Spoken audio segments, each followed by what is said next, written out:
और स्टॉप के code block को देखा था, जो कि हमारी कंट्रोल की कैटेगरी में है।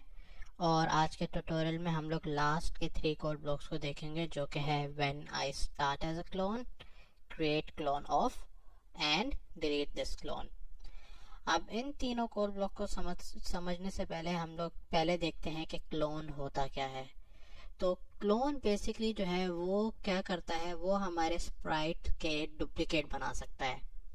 पर हम लोग ऐसा करना क्यों चाहेंगे? हम लोग क्यों चाहेंगे कि हमारा ये जो स्प्राइट है, लेट्स से रोबोट, मैं इसके डुप्लीकेट बनाना क्यों चाहूँगा? उसकी एक रीज़न ये हो सकती है कि लेट्स से हम लोग कोई ऐसी गेम बनाते हैं, जैसे कोई शूटिंग गेम हो गई या क्लिक वाली गेम हो गई, तो उसमें हम लोग चाहते हैं कि हमारा जो एनिमी है वो बार बार स्क्रीन पर आए। तो उसके लिए हम लोग ये नहीं करेंगे कि हम लोग इसी स्प्राइट को लेट्स से 5 या 6 बार डुप्लीकेट करेंगे और वो सिर्फ 5 बार स्क्रीन पर आए। पर हम लोग करेंगे क्या कि हम लोग सिर्फ एक स्प्राइट अपना बनाएंगे, उसमें सारा कोड लिखेंगे और फिर इन 3 कोड ब्लॉक्स की मदद से हम लोग उसका क्लोन बनाएंगे। और फिर लेट्स से अगर हमने उसको एनिमी को शूट किया तो इस डिलीट द क्लोन की वजह से हम लोग उस क्लोन को डिलीट करेंगे। और ये जो when I start as a clone है, इसकी मदद से हम लोग उस क्लोन के कोड को एग्जीक्यूट करेंगे जब हमारा क्लोन बनेगा। तो आज के वीडियो में हम लोग एक छोटा सा एग्जांपल लेते हैं, लेट्स से इस रोबोट का। और मैं चाहता हूँ कि ये जो मेरा रोबोट है ये बार बार स्क्रीन पर आए और ये रोबोट जो हमारा है ऊपर से नीचे की तरफ जाए। पर जैसे ये नीचे आए और अगर इस एज को टच करे तो ये क्लोन डिलीट हो जाए और उसके बाद एक दोबारा रोबोट क्रिएट हो। तो उसके लिए मैं क्या करूँगा, सबसे पहले सिर्फ एक रोबोट लाऊंगा और सबसे पहले हम लोग कोड लिखते हैं जिसकी मदद से ये क्लोन ऊपर से नीचे की तरफ आए। तो मैं स्टार्ट करता हूँ अपने इवेंट से और मैं यहाँ पे लिखता हूँ ग्रीन फ्लैग क्लिक्ड। और मैं क्या करता हूँ, अपना रिपीट अंटिल का कोड ब्लॉक लाता हूँ, क्योंकि मैं चाहता हूँ कि ये जो हमारा रोबोट है ऊपर से नीचे आए तब तक जब तक वो इस एज को हिट ना करे। और हम लोग एज के लिए सेंसिंग पे जाते हैं और यहाँ पे टचिंग, और यहाँ पे मैं माउस पॉइंटर की जगह एज कर देता हूँ। और लेट्स से मैं स्टार्ट करता हूँ अपने एक्स पोजीशन 0 से और वाई पोजीशन 110 से। मैं एग्जैक्टली चाहता हूँ वो इस पोजीशन से स्टार्ट हो। और उसके बाद मैं क्या करूँगा, मैं अपनी वाई एक्सिस को चेंज करूँगा, किससे, -5 से, ताकि ये नीचे नीचे आता रहे। अगर अब मैं इस कोड को रन करूं तो हम लोग देखेंगे कि हमारा जो रोबोट है नीचे की तरफ आ रहा है। बट अब हम लोग ये चाहते हैं कि जैसे मेरा रोबोट नीचे आए, ये जो रोबोट है यहाँ से हट जाए और फिर वापस किसी एक अलहदा एक्स पोजीशन से दोबारा नीचे आए। तो ये काम करने के लिए हमें क्लोन यूज़ करना पड़ेंगे, क्योंकि हम लोग नहीं चाहते कि हमारे पास एक मिनिमम या मैक्सिमम नंबर ऑफ रोबोट हो। हम लोग चाहते हैं कि हमारी गेम में हमारा रोबोट बार बार आए या जो भी हमारा एनिमी है वो बार बार आए। तो उसके लिए मैं क्या करूँगा, सबसे पहले अगर मैं इवेंट्स पे जाऊँ तो मैं ये ग्रीन फ्लैग क्लिक का कोड ब्लॉक लाऊंगा और सबसे पहले हम लोग सीखेंगे create clone of myself. तो create clone of myself क्या करेगा कि इस रोबोट का एक और क्लोन बना देगा।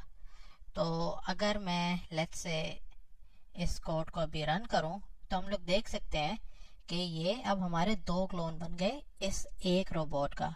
तो ये किस वजह से हुआ है, हमारे क्रिएट क्लोन ऑफ की वजह से। अब सबसे पहले हम लोग करेंगे क्या, मैं ये जो हमारा फर्स्ट क्लोन है, जो फर्स्ट स्प्राइट है, उसको हाइड कर दूंगा, क्योंकि मैं चाहता हूँ कि मैं सिर्फ अपने क्लोन्स की मदद से काम करूँ। तो सबसे पहले मैं जब ग्रीन फ्लैग क्लिक करूँगा तो हमारा जो पहला स्प्राइट है वो हाइड हो जाएगा और उसके बाद उसका क्लोन बनेगा। और क्योंकि मैं ये क्लोन बार बार क्रिएट करना चाहता हूँ तो मैं अपना फॉरएवर का ब्लॉक लाऊंगा और क्रिएट क्लोन ऑफ इसके मिडिल में रखूँगा। और उसके बाद मैं 1 सेकंड के लिए वेट करूँगा, ताकि 1 सेकंड के लिए वो वेट करे और उसके बाद दोबारा क्लोन क्रिएट हो। अच्छा, अब इसमें होगा क्या कि अब मैं इसे रन करूँ तो अभी फ़िलहाल कुछ भी नहीं आएगा, क्योंकि हम लोग वेट करेंगे कि ये कोड सही से चले जो हमारा राइट हैंड साइड वाला है। तो इसके लिए हम लोग करेंगे क्या, क्योंकि हमने अपना एक क्लोन तो बना दिया, बट उसके बाद ये जो कोड है जो हमने गो टू एक्स और वाई लिखा है और ये रिपीट एंटिल का कोड लिखा है, हम लोग चाहते हैं ये कोड तब चले जब हमारा क्लोन बन जाए, और जब क्लोन बन जाएगा तब हम लोग ये अपना गो टू एक्स और रिपीट एंटिल वाला कोड चलाएंगे। तो उसके लिए हमें क्या करना पड़ेगा, हमें अपना ये वाला ब्लॉक लाना पड़ेगा जो कि है when I start as a clone. तो बेसिकली होगा क्या कि जब create clone of myself बनेगा तो उसके बाद ऑटोमेटिकली ये वाला ब्लॉक हमारा चलना शुरू हो जाएगा, क्योंकि हमने फौरन एक क्लोन बनाया और उसके बाद ये क्लोन बेसिकली हमें कहता है कि जब क्लोन बन जाए तब उसके बाद हम लोग अपना ये वाला काम करेंगे जो अब मैंने इसके नीचे लिख दिया है, और मैं ये when green flag click delete कर दूंगा। तो अब बेसिकली होगा क्या, हम लोग देखेंगे जब मैं इसे रन करूं तो सबसे पहले हमें क्या करना है, क्योंकि मैंने इसको हाइड किया था, तो सबसे पहले हमें when I start as a clone में से शो भी करना है। तो मैं इसे शो करता हूँ, और अगर अब मैं इसे रन करूँ तो ये देखें हमारा एक क्लोन बना, दूसरा क्लोन बना, तीसरा क्लोन बना, और ये बनते जा रहे हैं। अब लेट्स से, क्योंकि मैं चाहता हूँ कि जब ये क्लोन एज पर आ जाए तो हमारा पिछला क्लोन डिलीट भी होना चाहिए, क्योंकि लेट्स से मैंने उस एनिमी को शूट कर दिया या कुछ भी कर दिया। तो उसके लिए मैं क्या करता हूँ, अपने कंट्रोल्स पे जाता हूँ, और जब मेरा ये रिपीट एंटिल का ब्लॉक पूरा हो जाएगा तो मैं अपने क्लोन को डिलीट कर दूंगा इस डिलीट दिस क्लोन के कोड ब्लॉक से। तो अब बेसिकली होगा क्या कि मैं इसे रन करूंगा तो हम लोग देखेंगे ये एक क्लोन आया, फिर डिलीट हो गया, फिर एक क्लोन आया, फिर डिलीट हो गया। तो ये हमारा एक बिल्कुल छोटा सा सैंपल है। अब लेट्स से मैं चाहता हूँ कि मेरा ये जो रोबोट है वो अलग अलग एक्सपोजिशन पे आए, तो उसके लिए मैं अपने ऑपरेटर्स पे चला जाता हूँ और पिक रैंडम को मैं एक्स पे रखता हूँ, और लेट्स से मैं ऐसे लिख देता हूँ 200 -200 से लेके 200 तक। और अगर अब मैं इसे रन करूं तो हम लोग देखेंगे कि हमारा ये जो रोबोट है अलग अलग पोजीशन पे आ रहा है बार बार।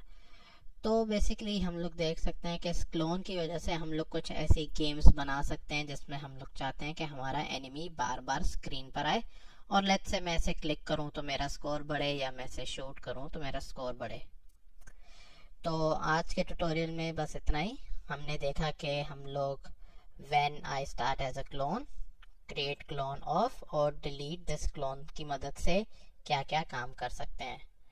तो अगर आपको कुछ समझ नहीं आया या आपका कोई सवाल है तो कमेंट करें, और अगर आपको ये चैनल पसंद है तो इसे सब्सक्राइब भी करें। Thank you.